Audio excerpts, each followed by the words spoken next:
Martinez seemed to be in a really good rhythm right from the start. What did you see from him tonight? I'd say that's the understatement of the year.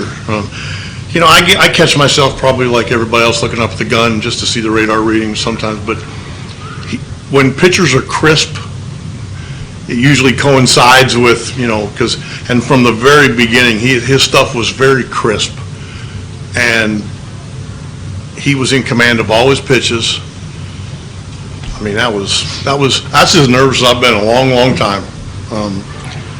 I guess, you know, they say good things happen to good people, and, you know, the kid, what he did this week, going to the bullpen, seemed kind of like he deserved that.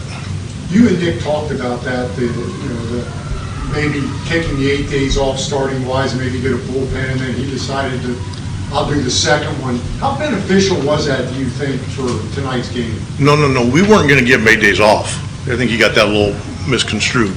He was going to pitch on Tuesday, I believe, or Tuesday or Wednesday. And then Singer, that would have bumped Singer back to 7. So they came to me and he goes, Singer really wants to end his day, and it won't hurt me, and plus I can go to the bullpen. So he was never going to get bumped. That wasn't the idea. But how much did the bullpen help him get back on track? I don't know, but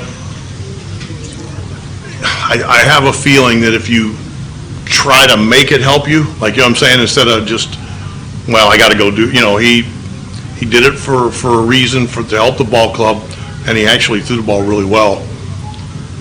I just think sometimes when you have your head in the right place and your attitude in the right place, things end up being in the right place. Do you think that could kind of be a lesson for everybody? I would hope.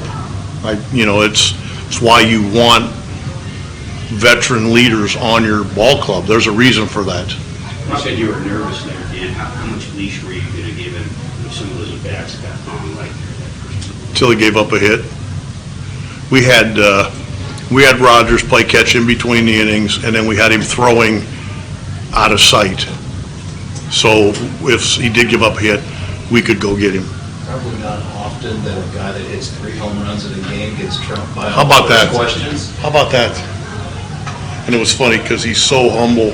He wasn't comfortable coming out. You know, they were trying to track him down. I mean, I don't know. Part of me thinks it's pretty cool that he's so modest and humble that he just doesn't want to do it. But that was fun to watch, man. I'm telling you, when you hit a ball the other way with authority, you're doing something right. Were you thinking I mean, you almost have to, and if you ever seen him 400